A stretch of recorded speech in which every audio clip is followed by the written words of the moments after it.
Hello and welcome to the Hoop Collective podcast. We talk about the NBA, which we are doing on Sunday evening in a reasonable hour. 8 Life Grand. Joining us from New York City, although he was in Boston the last couple of days talking to the Celtics ahead of the NBA Finals, is Tim Bontemps. Today I was at the Caitlin Clark show at Barclays Center, where the Fever had a rather rough second night of a back-to-back against the Liberty. Didn't go great. Well, this is not a WNBA show. We talk about the NBA, but boy, are they dragging the Fever around the country. I am glad they have the charter, and I don't know if this is a typical WNBA schedule. I apologize, but my God, like she's on each coast like every 2 days. Well, the today's game for the Fever was the 11th game they've played this season in 20 days. The Aces, the defending champs, have played 6. So the schedule's a little compacted because there's a break for the Olympics later this year, but they've had a very rough go of it, and they've also had to play a lot of really good teams, and they looked like it because she looked very tired today. I get it. Joining us from Dallas, Texas, where it took him 2 days to get there from Minneapolis after the Mavericks closed out on Thursday night, and unfortunately more storms hit tonight. Ben MacMahon. Howdy, partners. Sorry to delay things. I did have some unplanned manual labor, but hey, when you live in Texas, you probably got a neighbor with a chainsaw, and Mike down the street came through for me. We got it done lickety-split, as they say. All right. Very good. Well, it's not lickety-split till the start of the NBA Finals. That will obviously be days from now, and we will have a lot of discussion about the Finals coming up, both before and during.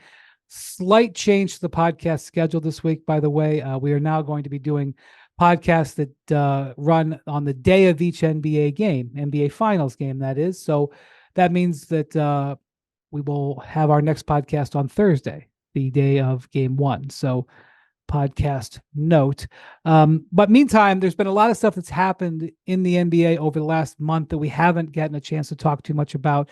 There's been a lot of transactions in the coaching ranks and some non-transactions in the coaching ranks. That's where we're going to start today. We are now 6 weeks off the end of the regular season, and about 5 weeks since the Lakers got swept out of the 4.5 weeks since the Lakers got swept out of the first round. They do not have a head coach yet. Everybody who there's a very strong attempt. Maybe I'm giving away my feelings by saying attempt. There's a very strong message coming out that the Lakers are still early in their process, that there's still steps to be done, and that they're being very thorough, and there's nothing to see here, and don't worry about that. Probably gonna have to wait till after the finals. Probably. And so I will report that is what I am being told by multiple people. And Adrian Wojnarowski has reported the same thing, that we're not at the checking the boxes or, dotting the I's, T's, whatever, that this is still very much of a process, still very up in the air. And then there is information out there otherwise involving JJ Redick. I will just sit here and I will tell you that my information on this is scattered. I have some people saying this is JJ Redick's job that I trust, and I have some people saying that this is a process that is not complete. I suspect I know something, but I am just going to tell you that it is multiple. There's multiple streams of information. James Borrego has had multiple meetings with the Lakers. I do think that he is a viable candidate for sure, but I think JJ Redick is a very strong candidate. And he also is calling the finals for our network on ABC and ESPN. So it is what it is. The Lakers knew for quite some time that they were going to probably change their coach. Rob Pelinka had a long time to evaluate what his situation and his candidates were. And so wherever they are in their process, there's no choice for them to have been put a lot of thought into this. I don't think that they've got the most ideal set of candidates they may dream of when replacing a head coach who's been successful. But I also think that they have a pretty good idea what they're doing, Bontemps. Yeah, I think, that certainly seems that way. And look, I mean, like we've talked about before, this Laker job is a very difficult job. I mean, you could argue there's a decent argument made. It's the worst job in the league right now. When you look at the combination of I see your face, MacMahon. What I mean by that, obviously there are worse jobs. Like Brian Keefe is now the full-time coach of the Wizards. Obviously the Wizards have a lot less talent than the Lakers. But when you're looking at the intersection of talent on the roster, realistic expectations for what the job should be from a win-loss standpoint, and expectations externally and potentially internally of what the job should be, it's not a great cross-section if you're taking over the Lakers job, where, I mean, look at Darvin Ham. He got to the conference finals one year, where I think it's safe to say that was an overachievement. They then are the 7th seed the next year. They lose in a competitive sweep, but they lost as a 2-7 in the first round. It's not like it's not like they got swept by a lower seed than them. And then you get run out of town to be replaced. And it's hard for me to look at that situation and say the Lakers are going to be dramatically better next year than that. And the expectation is they're going to be competing for the Western Conference Championship, to go to the NBA Finals, that kind of stuff. So whoever ends up with that job, I say Godspeed, because I think the expectations placed on whoever gets it are not going to be realistic, and that's going to be difficult for whoever walks into it to live up to. Well, basically what you're saying is there is decent talent, but not top end of the league talent when you evaluate the whole roster. Obviously, they've got LeBron, they've got AD, but you don't have contender level talent with the Lakers, and you don't necessarily have a route to really upgrade the roster, but you're pretty much stepping into the most dramatic franchise in the NBA and the most pressure-packed job in the NBA. And obviously, the number one thing you have to have any hope of success / I shouldn't say success, longevity in that role is a good relationship with the stars. And, JJ Redick and LeBron have great chemistry on the podcast. That's a good place to start. But look, one candidate they would have loved to have available to them is Jason Kidd, who does have a great relationship with LeBron, dating back to their days on Team USA, and obviously was an assistant on that staff. And the Mavericks were like, oh, no. They were planning on giving Jay Kidd an extension this summer. As soon as that Lakers job came up, they got that extension done real quick between the first and second round. So obviously he's not leaving Dallas for anywhere. Same for Ty Lue, who's got a beautiful new $14 million a year deal. Hey, it's hard to outbid Steve Ballmer if there is not any kind of cap involved. That's for sure. Yeah. Here's the thing. I think there is something to be said for Darvin Ham. I think, how do I want to say this without causing an issue? I think Darvin Ham did a very good job. I think that if you were standing on the outside with the clipboard, you could present a case that you could do a better one. And I'm sure that JJ Redick going over the X's and O's on this podcast with LeBron and whatever he said to the Lakers in his interview, I'm sure he was very impressive, because JJ can be very impressive. There's no doubt that he may be able to tactically make a difference there. It doesn't change the fact, however, that the Lakers had a deficiency in defense, particularly a deficiency on the defensive wing. And before JJ or anybody else can sell me on the idea that they're going to dramatically improve, they've got to sell me on the idea that the roster is going to improve on the on the wing, and also, probably, which, by the way, is the place everybody in the league is trying to add talent. Absolutely. Athletic, defensive, wing talent. And I'll just say, to go back to my original point, what is going to constitute a successful job being done by whoever is hired into this job? Well, apparently not getting to the Western Conference Finals in the first year. I mean, that's what I'm saying. Like, obviously there's plenty of talent there, but you look at the competition in the West, you look at what the Lakers have, and you look at what the expectations are going to be just based off of, because again, Brian, I mean, you could say that about Darvin Ham, I guess. I don't really see any reason to think they should have been any better than they were. Like, I mean, they were disappointed not to get out of the first round, but they weren't alone in that. And, you can make an argument that like the Suns had a better roster. I mean, it's a debate. It's not a guaranteed surefire thing, but like you can make that argument. You can make the argument. Darvin took some tactical hits, particularly in that series with the Nuggets, where they were in the lead at the half of every game and got outplayed in the second They were half. playing against Nikola Jokic and Jamal I understand. Murray. I'm not like defending that position. I'm just saying if you were on the outside, you could come in with the game film. And I'm not saying that's what JJ did. What about the game? What about the game film and Nikola Jokic running past AD and LeBron to the bucket for a layup in the fourth quarter? Like, what are we doing? Darvin Ham lost his job because his stars stopped believing in him. So forget if you were on the outside. LeBron could make that case. AD could make that case. And if they're making that case, you're doomed. I just go back to, I will ask the question again for the panel. What will constitute a successful job being done by this person, whoever it is that steps into this job? Banner 18. Winning a title? Banner 18 with an asterisk because that in-season tournament didn't do it either. Yeah. I mean, Frank Vogel won a title and was out within 3 years. I mean, again, it's I agree, man. Listen, I don't have an answer for you. I could make up an answer, but I don't have it. Well, I mean, let's bring Vogel back. It's just an incredibly difficult job with very little upside, in my opinion, based off of what people are going to look at it compared to what's realistic about what you can accomplish in that job. I guess what I think we could say is the same could have been said about the Mavericks at the beginning of the season. Yeah. Listen, and J Kidd's job security was uncertain for much of the season. Really until the final quarter season kick when suddenly the Mavericks morphed into a team that looked like a contender and obviously had followed through on that. Now, again, J Kidd, like going into the playoffs, J Kidd's, he wasn't coaching for his job at that point.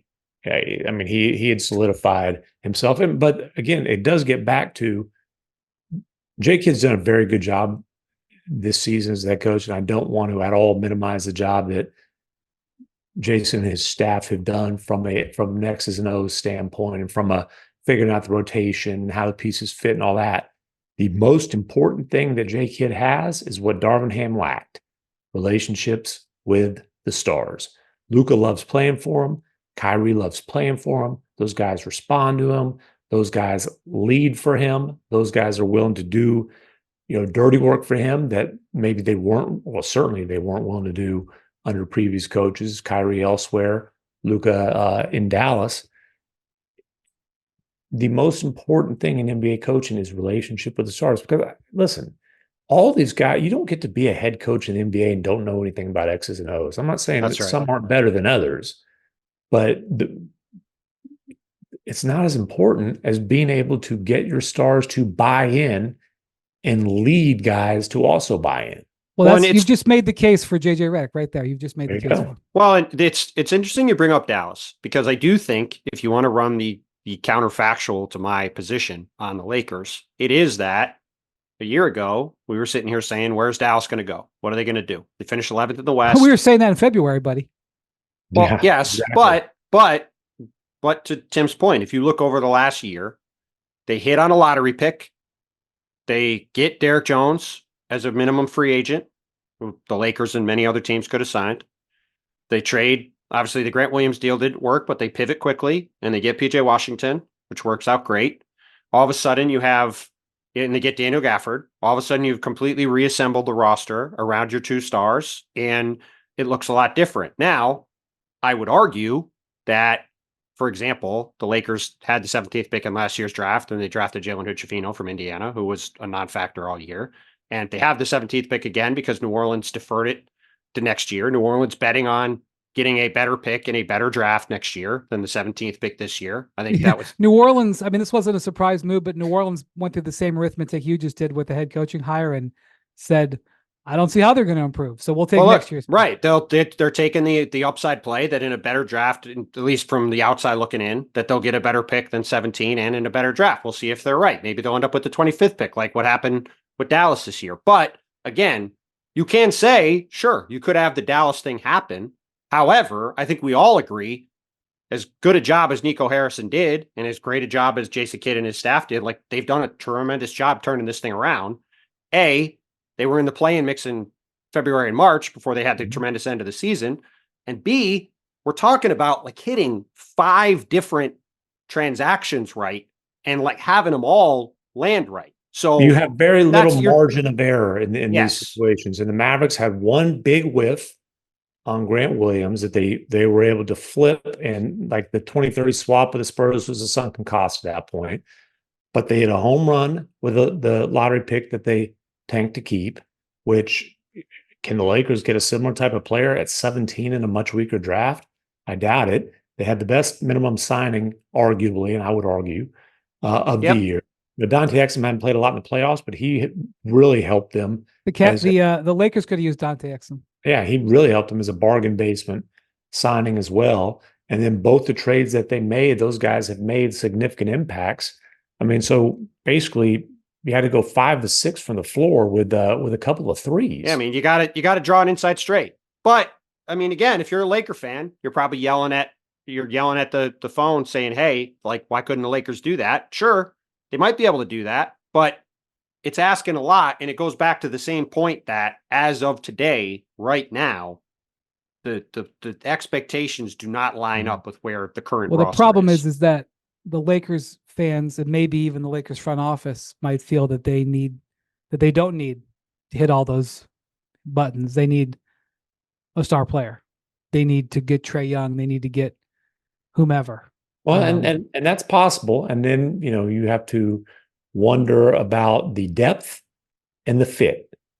Yep. Because we've seen depth and fit become major problems with that very franchise. And then the one thing that we should understand now is that adding a star to the mix is not an easy transition, and it's something that's going to take time. It took time with Luka and Kyrie, although really that was more about getting the roster right. But again, that gets back to when you make that kind of a deal for a star, you're going to be giving up depth, right? And then you got to figure out how everything fits. So, look, we didn't see the Lakers. We didn't see the Lakers making a run to the Western Conference Finals last season.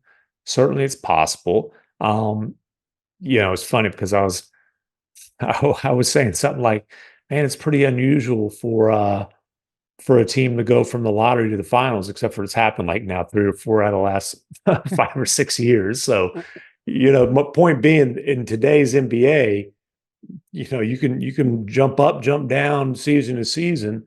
Especially in the West.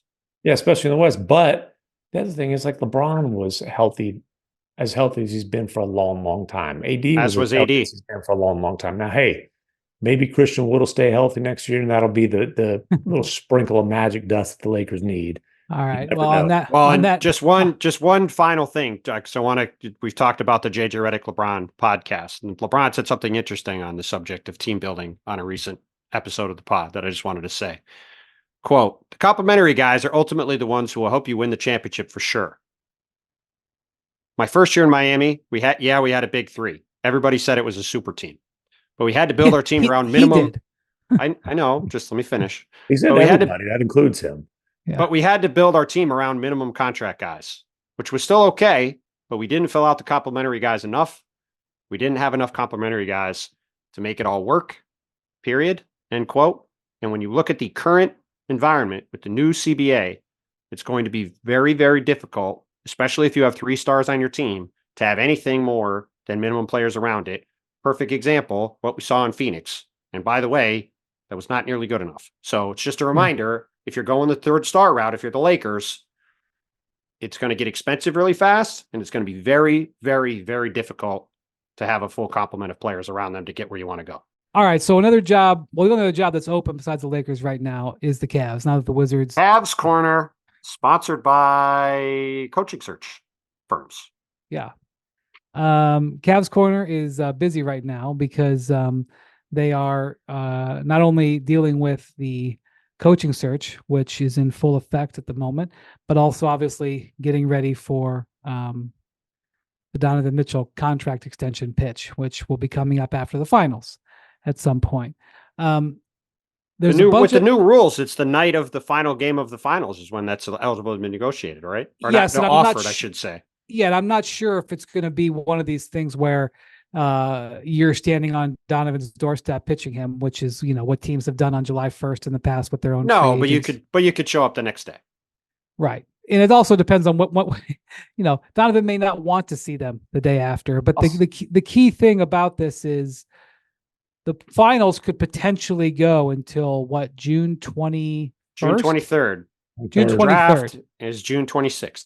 Right. So and 7th. Right. And I'm not necessarily saying that, like, if Donovan let them know he wasn't going to extend, that they would, let's go trade him in the next 4 days. But generally that was the opening of trade season. And if you're potentially not going to have your franchise player under contract for multiple years, that is the beginning of action.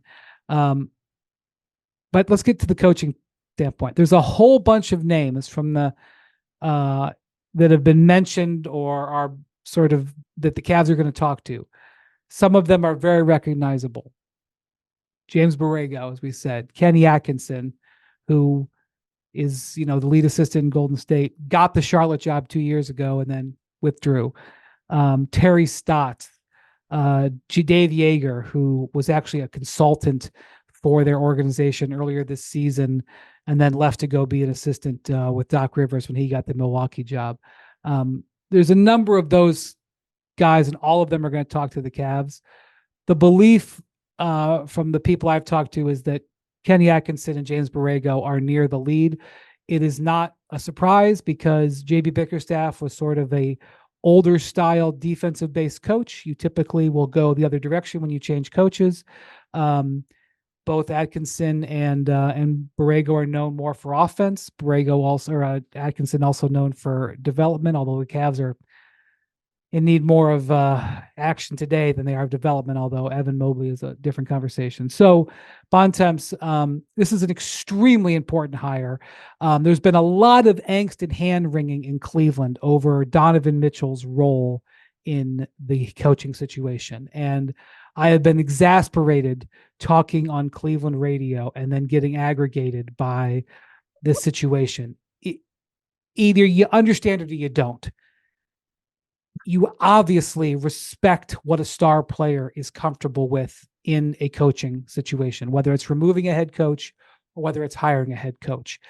I get that what people want is that they want to know, does the player get to pick the coach? No, the player doesn't usually get to pick the coach. Yes, the player gets to have an influence on it. No, the player doesn't sit in on the interviews. Yes, the player's feelings are taken into account. There is shades of gray and nuance in there. And of course, the Cavs are going to respect that. Of course, part of the reason why J.B. Bickerstaff was let go was because his relationship with Donovan Mitchell wasn't ideal. Of course, the new coach, his appeal to Donovan Mitchell would be taken under advisement, and the conversations would be had between the organization and Donovan Mitchell. But I can't help you if you can't understand the nuance like that in 2024.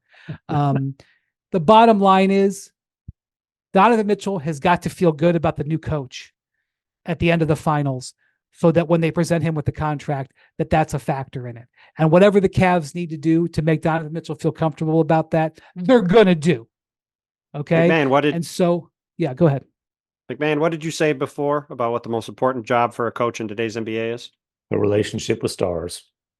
You're not going to hire a coach, particularly if you're trying to keep a player on your team and in your organization who is eligible for an extension this summer, that if he doesn't sign, I think we all agree the most likely outcome is that the Cavs will end up trading Donovan Mitchell, because it's very hard to see them losing a guy they traded 100 things for nothing in a year potentially, right? I'm not saying he's going to be traded, but it's the most likely outcome here is extend or trade. So if you're going to have a guy in that position, obviously, whoever you hire as coach, you're going to talk to Donovan Mitchell and say, hey, what do you think of these candidates? What do you think of who we might hire? What would you like to see in the coach? Doesn't mean Donovan Mitchell comes in and says, I'm hiring, you have to hire this guy, or you have to hire this guy, or whatever.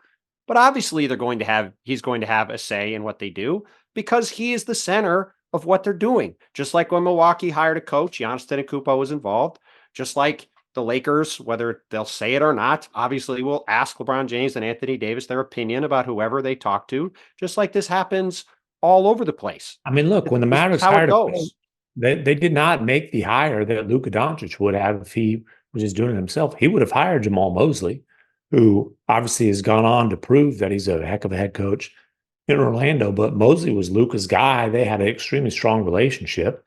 Mark Cuban and his advisory committee at the time, for whatever reason, decided that they weren't going to go Jamal Mosley, but they made sure that Luka was okay with the hiring of Jason Kidd, and 3 years in, a Western Conference Finals appearance and a Finals appearance, they obviously feel pretty good about that. Just the sandwich in the middle didn't taste too great, but and like the Cavaliers, they're going to interview Johnny Bryant, who has a great relationship with Donovan Mitchell, going back to the first several years of Donovan's career, being his the coach who worked with him on a day-to-day basis.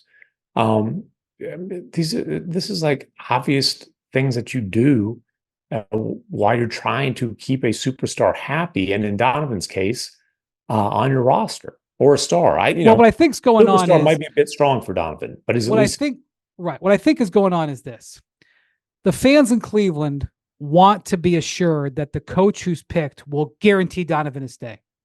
So they are on edge.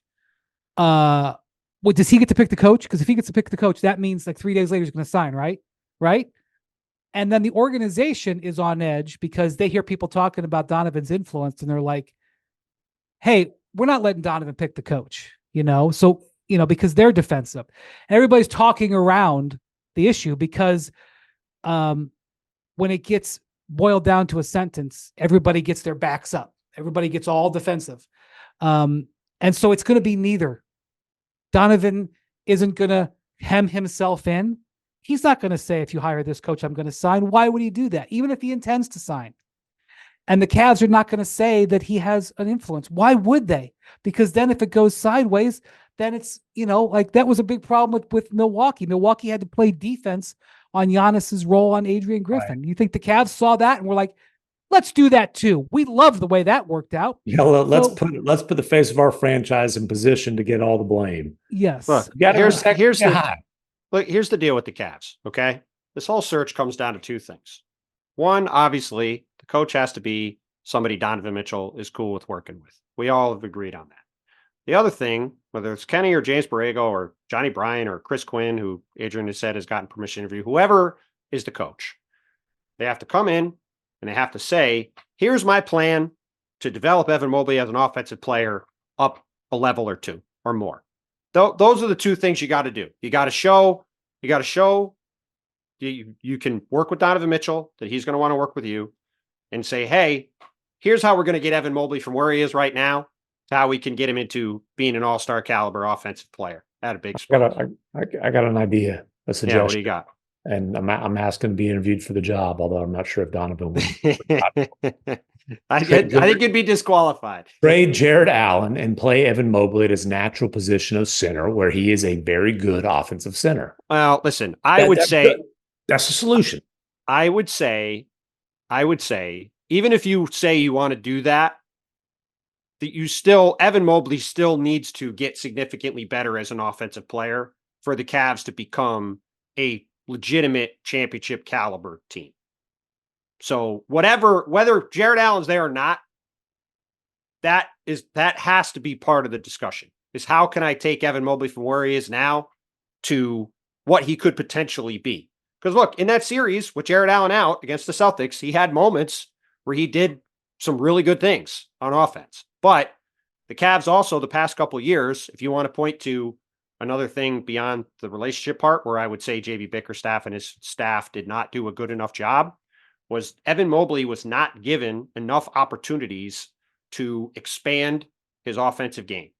And to do what? To shoot threes that he can't make? Well, he can't. He actually can make them, but it's also not just stand there and shoot the ball. Like, You could run pick and rolls with Evan Mobley. You could do a lot of different, like he's a very talented guy who has a varied skill set. You could do a lot of things. Him handling or him setting the screen? Well, I would say both, but certainly with him handling, you could do some of that, and they did none of it. He's got good hands. I'm not saying you run it 1,000 times a game. I think he's a very good offensive center, but let's stop.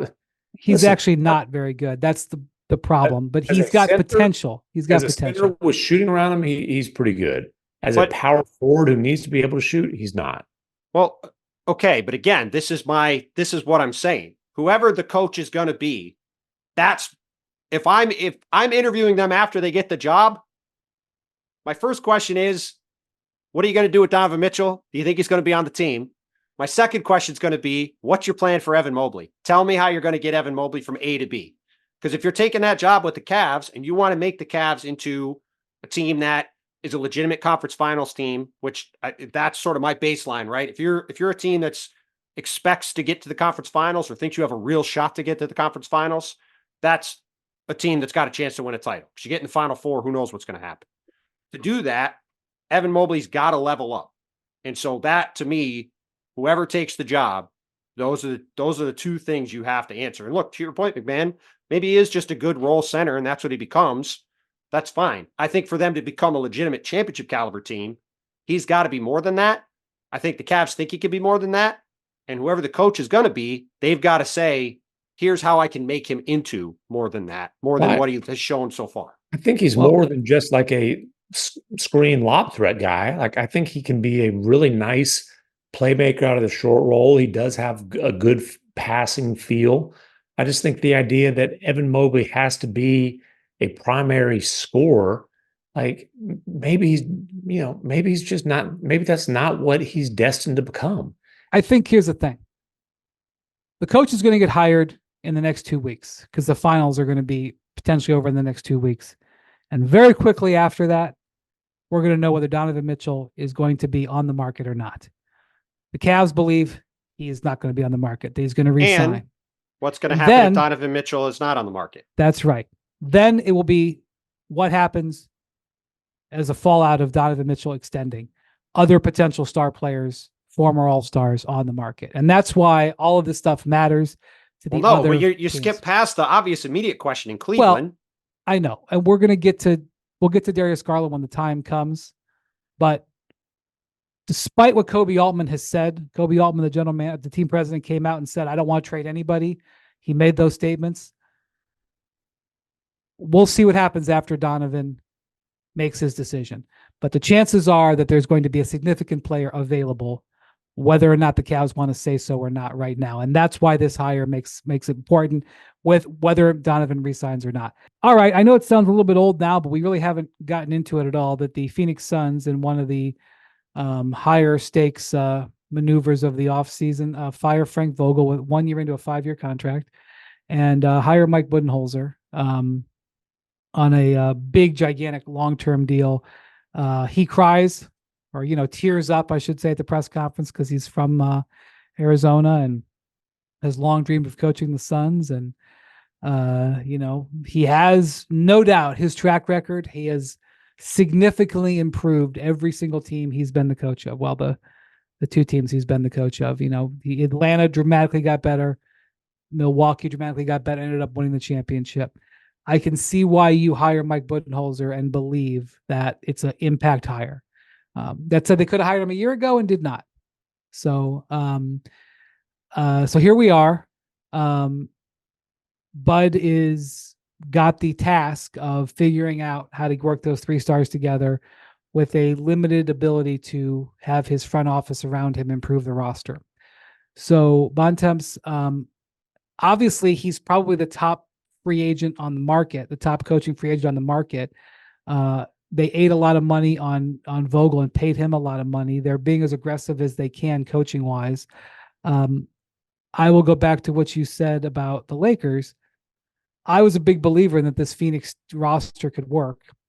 I believed in it all the way until I watched it, and they actually got quite a bit of reps together. I know there's the crutch that they didn't. Yeah. I actually think they kind of did. And they definitely did. They just weren't good. I was just a little bit worried that there isn't an easy answer here. So, but Bud believes there is, and they believe that Bud can do it. Look, here's the best argument for Mike Budenholzer to be able to have the kind of success they hope for in this job. What did people think of Brook Lopez as a defensive player when he signed with the Bucks? Not one. And he became a guy who was a consistent defensive player of the year candidate and totally revitalized his career after washing out with remember, he played for the Lakers, did not go well. He signed there for the room exception, That's or right, or the biannual exception. I don't remember what he signed $2 million. for, but it was like it was just barely above. It was Wow. $2.5 million. Wow, that's an amazing thing. And he totally changed the Bucks, changed his career. And again, that was because Mike Budenholzer put him in the optimal position to succeed. Now, it's easier said than done to go find another Brook Lopez. Maybe he could do the same with Jusuf Nurkic. I'm not super confident about that based off Nurk's skill set. He's not Brook Lopez. He's not the same size as Brook Lopez. Doesn't have the same defensive characteristics that Brook Lopez at least had the ability to do when put in the right system. Can't space the floor the way Lopez does. Can't space the floor the way Brook Lopez does. I mean, he really was a perfect fit for the way Bud wants to play. But when you're talking about a team that, to go back to what we talked about at the very beginning with the Lakers, they have the 3 stars. They have no flexibility to really change the roster. It's going to be a bunch of minimum players around them. You're going to have They're a coach. going to re-sign Royce O'Neal. That's going to get done. Well, that's fine, but I'm just saying, most of the roster is going to be minimum players again, just like last year. More than half is going to be minimum salary players. So if you're building your team that way, you need to have a coach that has a system that can maximize the abilities of players who don't have a ton of ability to begin with, or can create more value out of players that aren't supposed to have that level of value in the first place. That is where Bud can help them. I also think there's a chance he can help their offense a little bit, which, despite having those guys, would get bogged down at times, would get a little clunky at times. And I thought Frank Vogel did, frankly, as good a job as you could reasonably hope for from a defensive standpoint. I mean, they were a top half of the league defensive team with not a lot of defensive talent. But yeah, the bet here is that Bud, who's easily was the best coach on the market and has consistently been one of the best coaches in the league over 82 games. And, for my criticisms of him in the playoffs, he has also won a bunch of playoff games, won a title with Milwaukee, that he's going to be able to maximize the back half of this roster and give them more value than they had. And that's what they're going to have to bank on. And again, like the crazy thing is, you look at the West, like we talked about a little bit before, there's 13 teams next year that are going to go into the season expecting to make the playoffs. You want to say San Antonio isn't going to expect to make the playoffs, then maybe it's 12. But Portland, we'll see how aggressive they are this summer. Ask Victor if he thinks he's going to make the playoffs. Portland and Utah, we can put over here. They're not going to be in the mix to make the playoffs. Every other team, with the possible exception of San Antonio, is going to say we should make the playoffs. So it's a minimum 80% of the conference, and it might be 13 or 15 teams. So it is going to be hellacious on a nightly basis, and climbing up the standings is not going to be easy for anybody.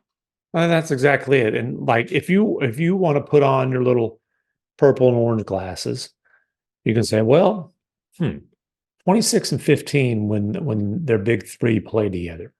I mean, that's something to really easy math. That's a 52 win pace. Okay. And I would say, sure, but then they were 0-4 in the playoffs and they were all healthy. And they also won 49 games. It's not like they won 45. And so, like, I don't think there's any question that the Suns can be a good team. I think figuring out how they can be good enough to be a threat in a Western Conference where the number 1 seed was the youngest number 1 seed ever and has multiple ways that they could add a significant piece or pieces if Sam Presti so chooses to do in Oklahoma City this summer. The number 2 seed was the defending champions, and their starting 5's not going anywhere, and they're hoping that some of their young guys can take a step forward next season. Number 3 seed, the Timberwolves, I think we might touch on them later.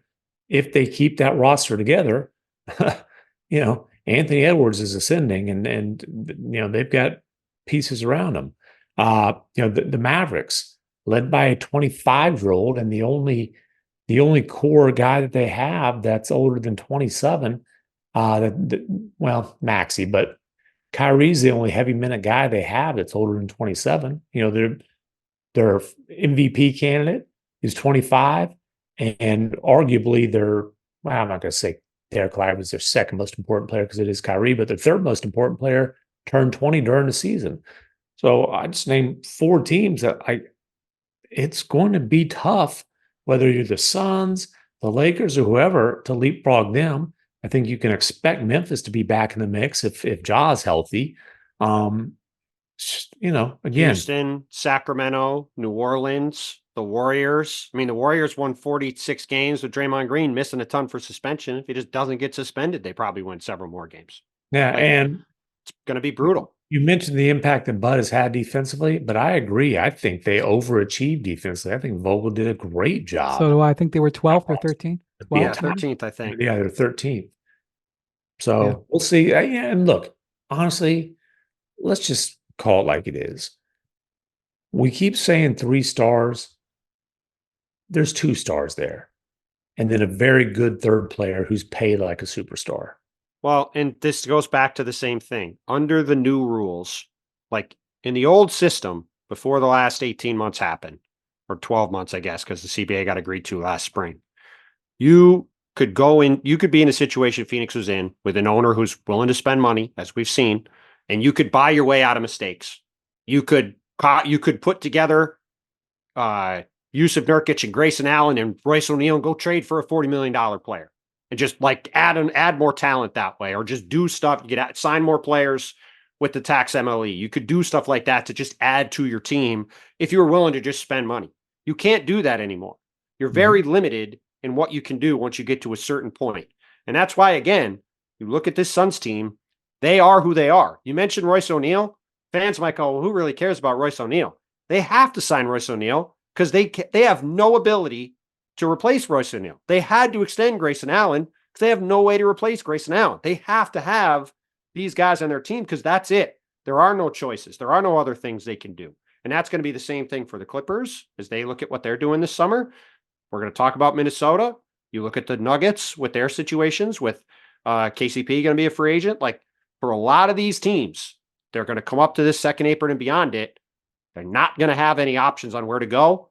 And so for a team like Phoenix, that's where if you're betting on Bud, it's, hey, we can give him some minimum guys that he thinks fit his system, and he can make them into $5, $7, $10, $12 million players. And that can give us the depth that we don't have otherwise. Because if that doesn't really work out that way, we're going to be talking the same thing about the Suns a year from now. Like you said, MacMahon, a good team that is somewhere in the middle, 5 to 8 to 9 in the West, and maybe can win a round, but probably can't. All right. So a bunch of the coaches in the Western Conference are taken care of or don't have a job. So you think about it. Sacramento just extended Mike Brown after all that saber rattling. He gets extended multiple years. Steve Kerr extended during the season. Ty Lue just extended. Suns just hired Bud. Jason Kidd extended during the season. Michael Malone extended during the season. I would not be surprised if Chris Finch is going to be extended before next season, and there's no problem there. I'm probably even forgetting one. Tom Thibodeau should be done soon with an extension. Yeah, but he's in the East. But so True. We're just talking about the West. But one of the biggest things that's going on in the West right now with in terms of contracts is, believe it or not, a team president, and that's Tim Connolly.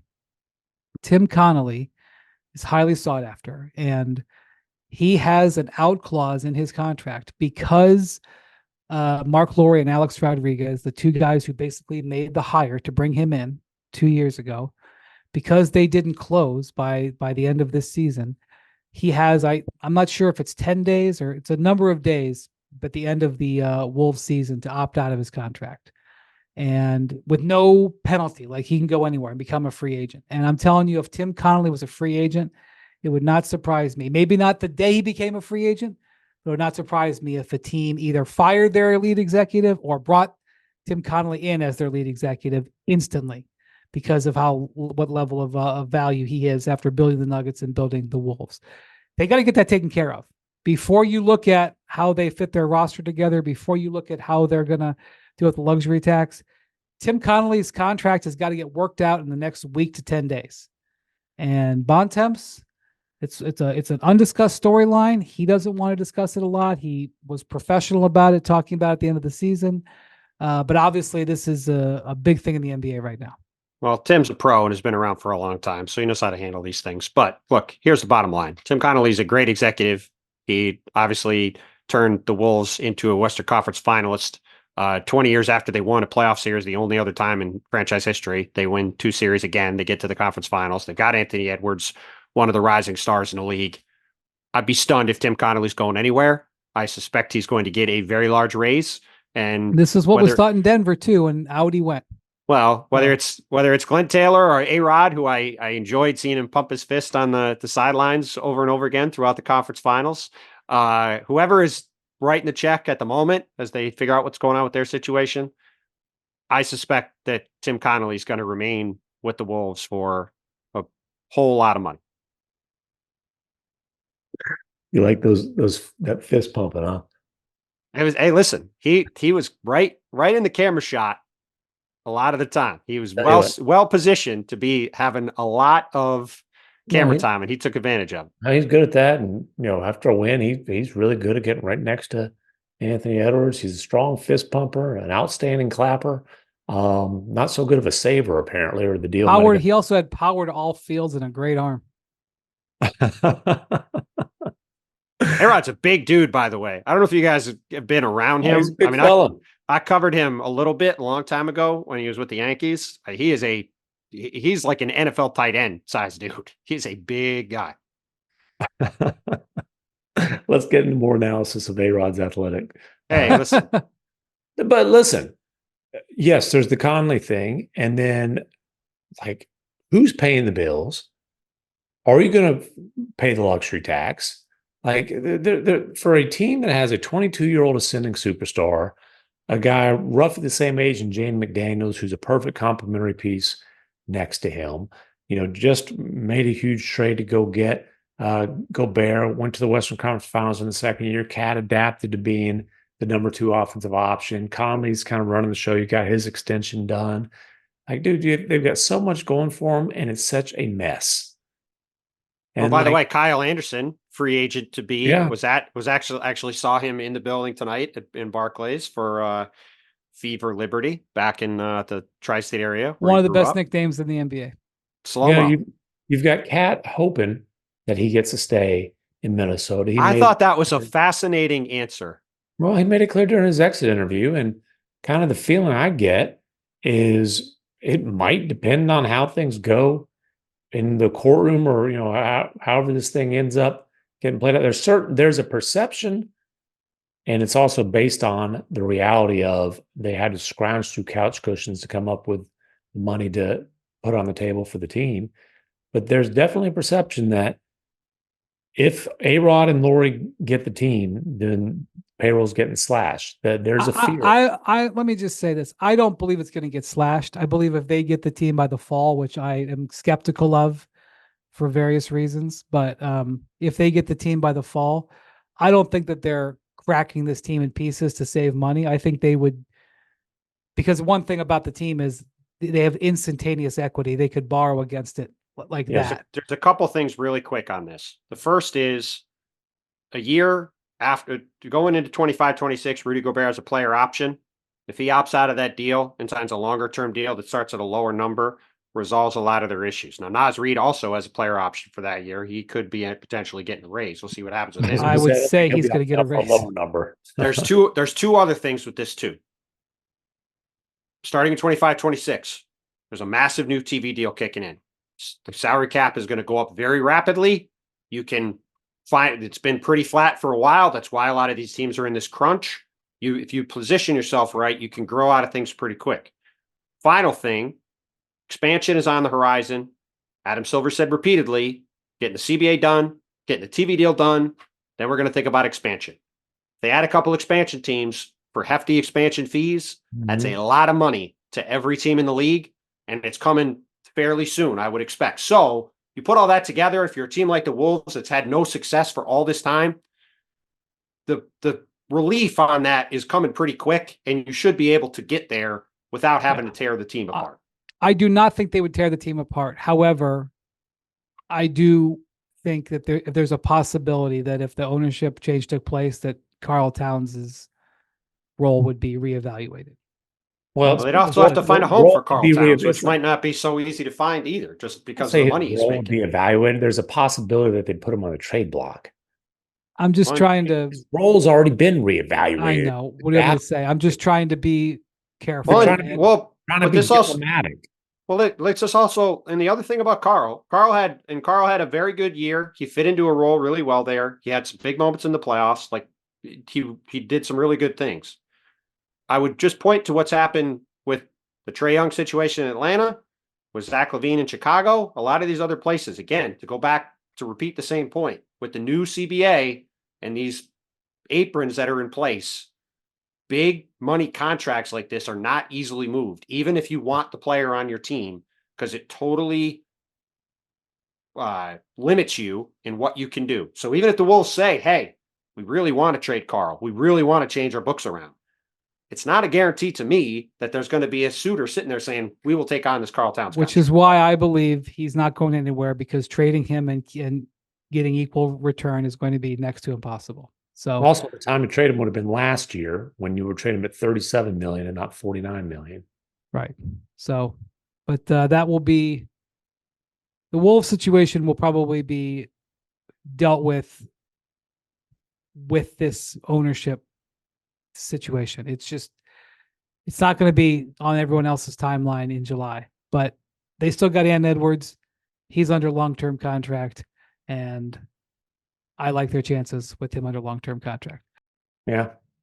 Bontemps, you've been in Boston the last couple of days. The most interesting thing, I think, ahead of Thursday is Kristaps Porzingis availability, and you were there to see it. What can you tell us?